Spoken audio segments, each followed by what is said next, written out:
viens de passer un petit peu de temps à dessiner l'observation, donc à observer un petit peu ce qui se passait là. J'ai passé peut-être 10 minutes, un quart d'heure à faire quelques pages, quelques observations. Et je me suis rendu compte d'un truc parce que juste après, j'ai commencé à faire un petit peu de dessin d'imagination et je me suis dit qu'il y avait un petit blocage que j'avais et dont je ne m'étais pas forcément rendu compte. Donc je pense que ça pourrait vous aider et je vais vous expliquer ça tout de suite. Quand on fait du dessin d'observation, donc je vous dis souvent d'observer, etc. Et ce qui est important dans le dessin d'observation, c'est que vous ayez une sorte de référence, que vous ayez une base, que vous puissiez ensuite reproduire. Donc avoir quelque chose sous les yeux pour comprendre, analyser comment sont mises les formes les unes par rapport aux autres, pour ensuite les reproduire le plus fidèlement possible sur votre page. Et avec le dessin d'imagination, je vous ai souvent dit de faire de l'exercice du blob, l'exercice où on imagine des formes, où on fait des formes au hasard et on essaye de remplir un petit peu ça avec quelque chose de particulier, donc pour faire émerger finalement une idée qu'on n'avait pas du tout en tête au départ, et c'est justement ça le problème, et c'est justement là ce principe dont je m'étais pas rendu compte, qui est tout bête, vous le savez peut-être déjà sûrement, mais je ne m'en étais pas rendu compte et ça m'a beaucoup aidé finalement de comprendre ça aujourd'hui, ou en tout cas ces derniers jours.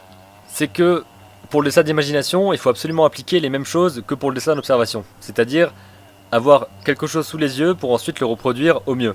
Sauf que cette fois, ce qu'on a sous les yeux, c'est pas ce qui est à l'extérieur, c'est pas ce qui est devant nous dans la réalité, si la réalité existe, mais ça c'est une autre question, on en parlera peut-être une autre fois. Et là le principe ça va être d'imaginer quelque chose assez clairement, d'avoir une vision assez limpide et cohérente de ce qu'on veut reproduire, avoir ça en tête aussi bien que ce qu'on voit devant nous. Et c'est là que ça devient compliqué parce qu'il faut absolument avoir la capacité de visualiser les choses assez bien pour qu'elles soient presque tangibles et qu'on puisse presque les toucher en les voyant en fait. Imaginez ça tellement correctement qu'on puisse avoir l'impression que c'est réel devant nos yeux pendant qu'on est en train de dessiner.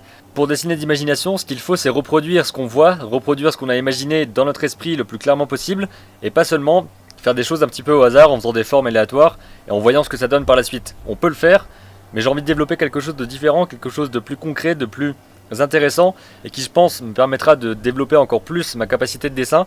Ça va être de vraiment développer cette capacité de visualisation pour ne pas seulement faire les choses au hasard lorsque je dessine depuis mon imagination, mais de visualiser la chose tellement correctement.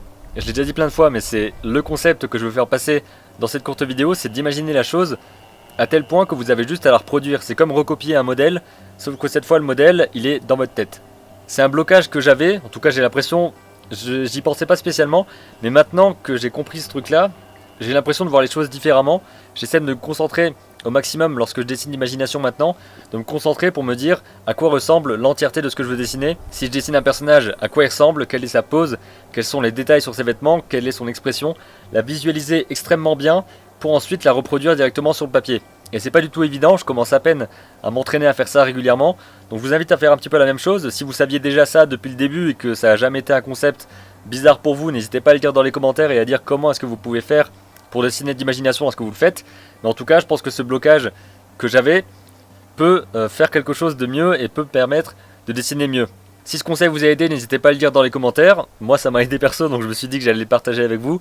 N'hésitez pas aussi à vous abonner à la chaîne pour avoir plus de conseils sur le dessin, sur l'animation, sur le mode de vie de créateur d'une manière générale. N'hésitez pas aussi à partager la vidéo si vous pensez que ce conseil peut plaire à d'autres personnes et peut surtout être utile à d'autres personnes qui ont envie de dessiner plus, de dessiner mieux et de créer des choses plus intéressantes. On se retrouve demain à 7 h pour la prochaine vidéo et d'ici là, comme d'habitude, créez vos images et racontez vos histoires.